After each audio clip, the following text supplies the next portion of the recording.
Orthopaedic Research UK was set up by Mr. Ronald Furlong, an eminent orthopaedic surgeon, in 1989. The vision of Orthopaedic Research UK is to eliminate bone and joint disease, and we do this through high quality research and education and training in orthopaedics. When you consider the burden of orthopaedic disease in the community, it's really high and it's set to increase because of the age of the changing population. It is calculated that about 40% of over 70s have some arthritic problems, which, apart from being debilitating, is a disease that causes an enormous amount of pain.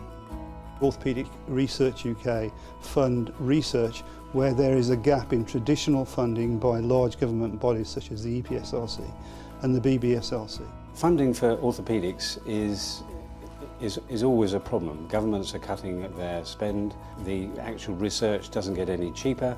We need funding to keep this flow of knowledge and training flowing. Many of the charities that have money to donate for research don't fund orthopaedics, so it is necessary, and it's one of the few charities that gives money for musculoskeletal disorders. It's competing with heart disease and cancer. Those conditions are killers. Orthopaedic conditions generally don't tend to kill patients. However, the important point is that that can lead to a massive decrease in their lifestyle and the ability for them to fulfill their life ambition.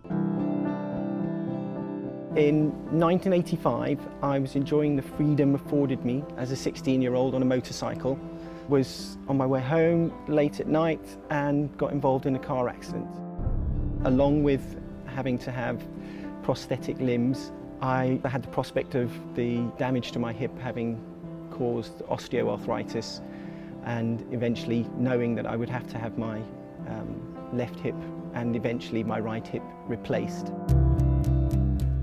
I remember Damian very well. I remember him coming into outpatients. As a result of his injuries, he had a twisted back and he walked with a bad limp. I was able to suggest to him that he would be a good subject for a new type of hip replacement.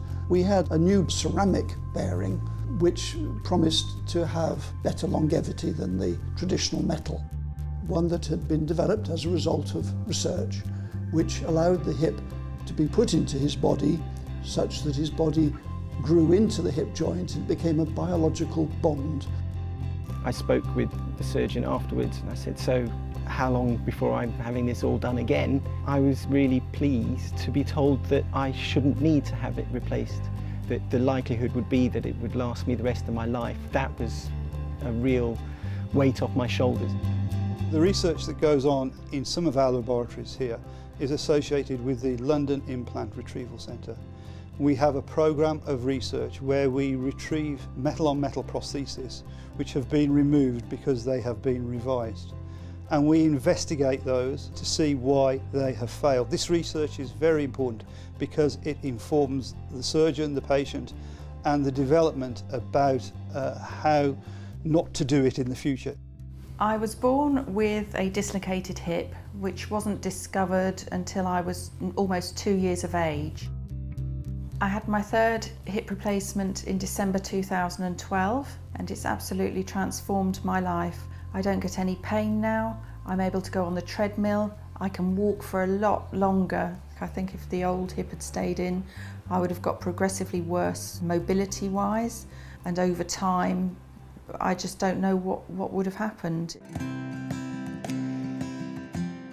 Orthopaedic Research UK receives many applications when it puts out a call for research projects, and we have about £1 million to spend on research. They go through external reviewers and our own independent internal review panel, and that panel is made up of experts in their fields, in academics, clinicians, scientists, and they choose which research projects we fund. The value of an organisation like Orthopaedic Research UK is immense. To me as an individual, it's changed my life. Thanks to them and the technology that they've developed, I'm able to do the things that I've done.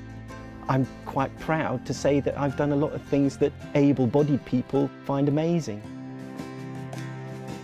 If people have orthopaedic problems and it's restricting their lives, it's restricting their activities, to have more choice, new procedures, it's very important to move the research forward. And without that research, the type of hip replacement I have now may not be available.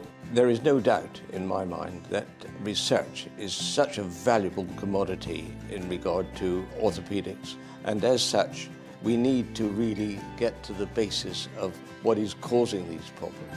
Orthopaedic Research UK wants to develop and become the leading charity in the field of orthopaedics research. It is a dream that we have, and it is a dream that we are determined to pursue.